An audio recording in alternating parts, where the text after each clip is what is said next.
Bonjour à tous, aujourd'hui pour ce nouveau booktube, je vous emmène en Norvège avec un livre de Laurelou Desjardins qui s'intitule Au coin du fjord, les aventures d'une Française en Norvège. Alors c'est tout simplement une vraie histoire, hein. C'est pas un roman à proprement parler, c'est plutôt un genre de témoignage, mais c'est en fait à la base une franco-canadienne qui nous vient de Marseille et qui a dû s'installer donc en Norvège. Elle y a exercé le métier de juriste et elle a ainsi découvert ce pays et a eu envie de nous le faire partager. Alors son livre a fait pas mal de bruit là-haut puisque elle a réussi avec pas mal d'humour et un bon trait de plume à bien saisir, à faire comprendre à quoi pouvait ressembler la vie en Norvège, surtout quand on vient d'un pays étranger. Et elle a donc écrit ce livre où elle raconte comment elle s'y est installée d'abord à Oslo. Et puis, c'est de manière très pétillante et très drôle qu'elle va raconter ses aventures à la découverte d'une culture qui est très différente de la culture française ou canadienne même.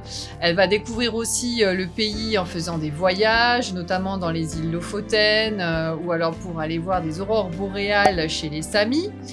Elle y raconte aussi ses petites mésaventures cocasses et assez drôles, surtout en passant par l'apprentissage du monde du travail norvégien qui est très différent de ce qu'on a l'habitude de connaître.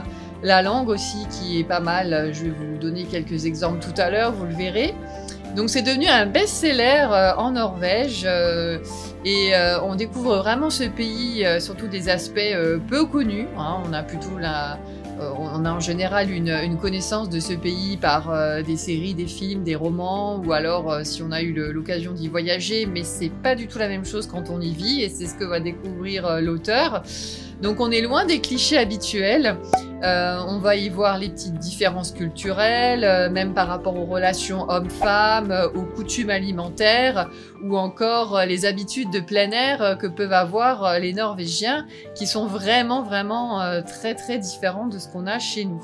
C'est très léger, c'est perspicace, et ça en fait une lecture vraiment très divertissante. Et comme promis, je vais vous emmener dans un petit voyage au pays du vocabulaire norvégien, avec des mots que l'autrice a découverts là-bas et qui sont non seulement des termes qui sont pas toujours évidents à prononcer, vous allez le voir, et qui sont aussi carrément des concepts. Donc par exemple, on a le friluftsliv. Désolée s'il y a des Norvégiens qui regardent un jour cette vidéo, je suis sûre de ne pas l'avoir prononcé correctement. Et le friluftsliv, c'est donc la vie au grand air, mais c'est un concept. C'est-à-dire que c'est un concept d'activité en plein air et du plaisir qu'on peut y adjoindre aussi en fait à cette activité-là en fait, hein. Après, il y a le paleg. Le paleg, c'est tout ce qu'on peut mettre sur une tartine ou un sandwich. Alors, on peut trouver en paleg le brunost, par exemple, qui est un fromage à pâte brune, ou encore le leverpostei, qui est du pâté de foie. Et ils mangent parfois ça au petit déjeuner. On ne juge pas, hein. Chacun mange ce qu'il veut au petit déjeuner. C'est juste des habitudes culturelles différentes des nôtres. Après, on a le kos, K-O-S. C'est le bonheur que l'on ressent quand on est détendu, au chaud, que l'on passe un moment agréable en compagnie des autres, par exemple autour d'un feu de camp, ou encore en amoureux. Donc ça, c'est plus qu'un mot, c'est un concept. Et enfin, il y a le Lønningspils. C'est retrouver ses collègues de travail et boire une pils, une bière, ou deux, ou trois, le jour où on touche sa paye.